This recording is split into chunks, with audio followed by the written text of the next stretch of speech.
Bonjour, mesdames et messieurs. Je m'appelle Dave, et bienvenue à Les Belles et les Bêtes. I'm DF, and welcome to Beauties and Beasts, a podcast of all things Beauty and the Beast. Why am I speaking in French, you ask? Well, one, Beauty and the Beast is a French fairy tale. What did you expect?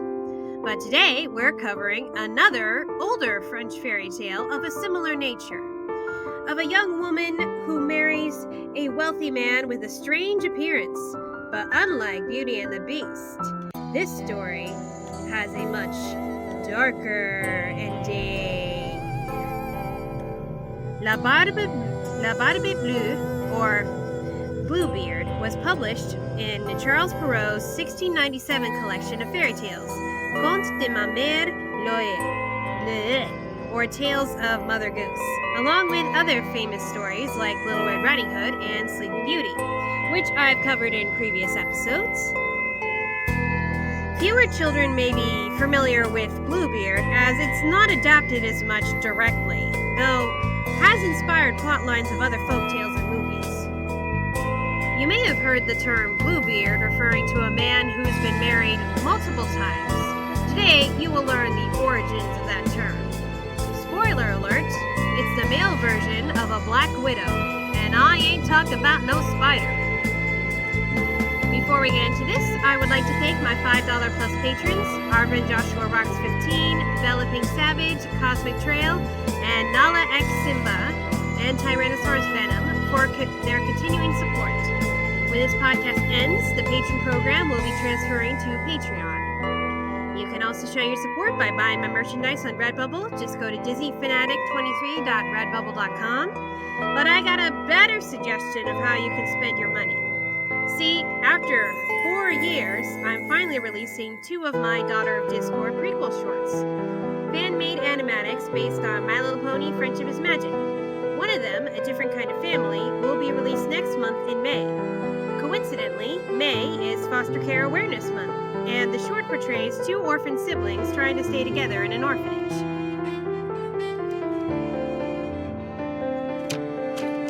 Kids in the foster care system don't always get the care they deserve, or even basic necessities like socks or a bag to carry their few belongings in. Can you believe that when these kids go from home to home, they are given a trash bag to put their things in?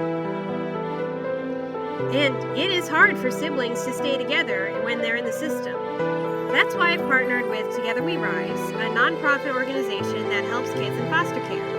By the end of May, I hope to raise $1,000 for Foster Care Awareness Month. You can help get these foster kids socks, school supplies, and more. Just go to the link in my campaign in the description so we can reach our goal. Seriously, I'm the only one who's donated so far.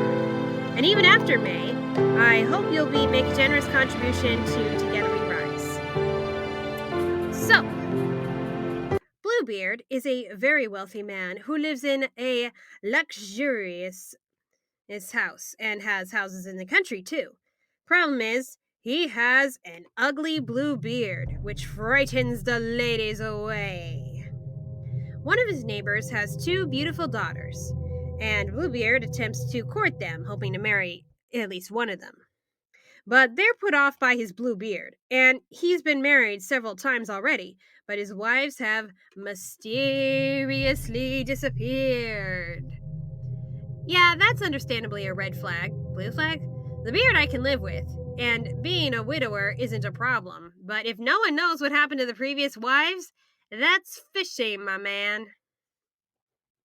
But then, after a stay at Bluebeard's luxurious country house, the youngest daughter starts to see him as a kind gentleman and doesn't mind his strange beard. Helps that he's loaded, am I right? So, they are married, and a month later, Bluebeard has to go on a business trip for 6 weeks.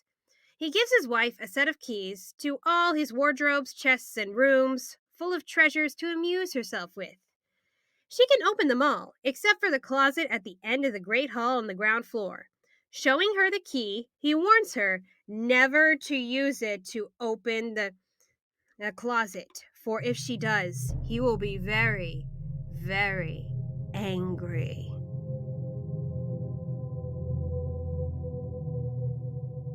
Okay, so why give her the key then? It's like Pandora's box. If you don't want anyone opening something, do not give them the means to open it. So, while the husband's away, the wife explores the rooms, inviting guests over to admire the fine furniture and riches. But even with all this diversion, she's still curious about the forbidden closet.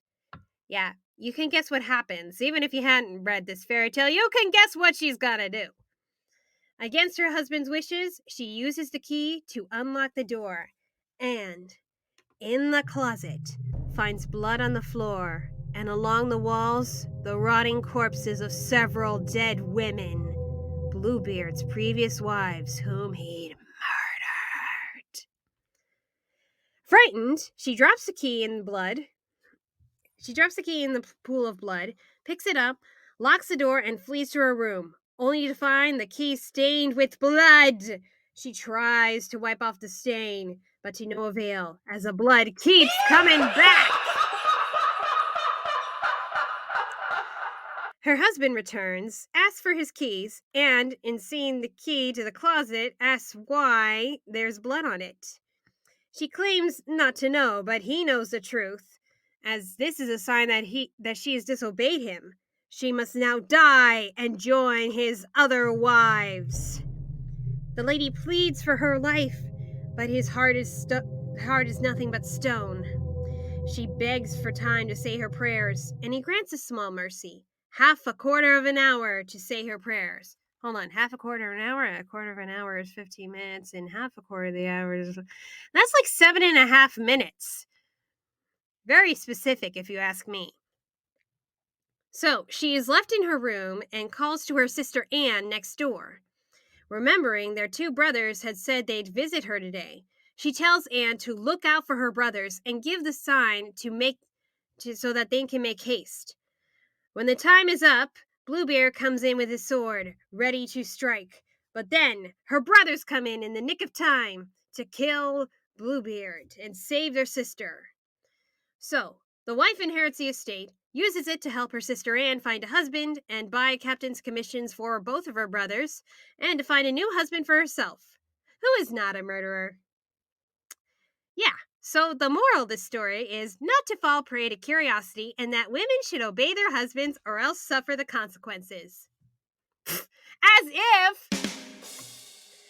I'm tired of these stories condemning women for their curiosity. I mean, we've had Pandora, we've had Adam and Eve, and like it's a woman's fault for that her husband is a murderer and that he purposely gave her the key to his greatest secret. Literally, he pretty much set her up for failure. On the other hand, let's try to look at it from Bluebeard's perspective. Just for a moment, okay? Maybe he's looking for a wife that is trustworthy and faithful, and not just with him for his riches. And so he conducts his test with each of his wives to see if at last he's found the one. But let's face it, whether she disobeyed him or not, it wouldn't have changed the fact that he is a murderer, a serial killer even. Yeah, a wife should trust her husband, sure. But a husband also shouldn't keep secrets from his wife, especially when that secret is murder. Have we glossed over this, Charles Perrault? Have we glossed over this, men of the Middle Ages? Like, is it okay for you to be murderers? As I recall, that's against the law. I mean, you could argue the wife got greedy. All those treasures not being enough, so she had to look in the closet too to see what treasures were there. But again, he's a murderer.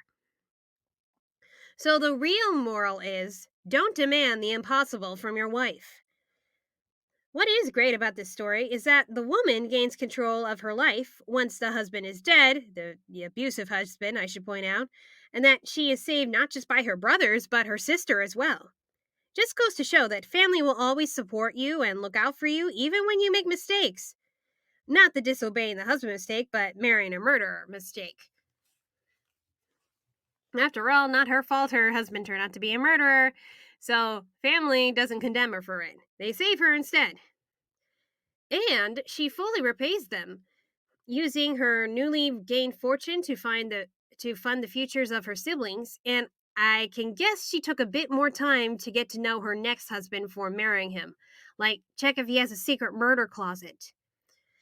So, really, it's a lesson to women. Don't let your husband control you, no matter what color his beard.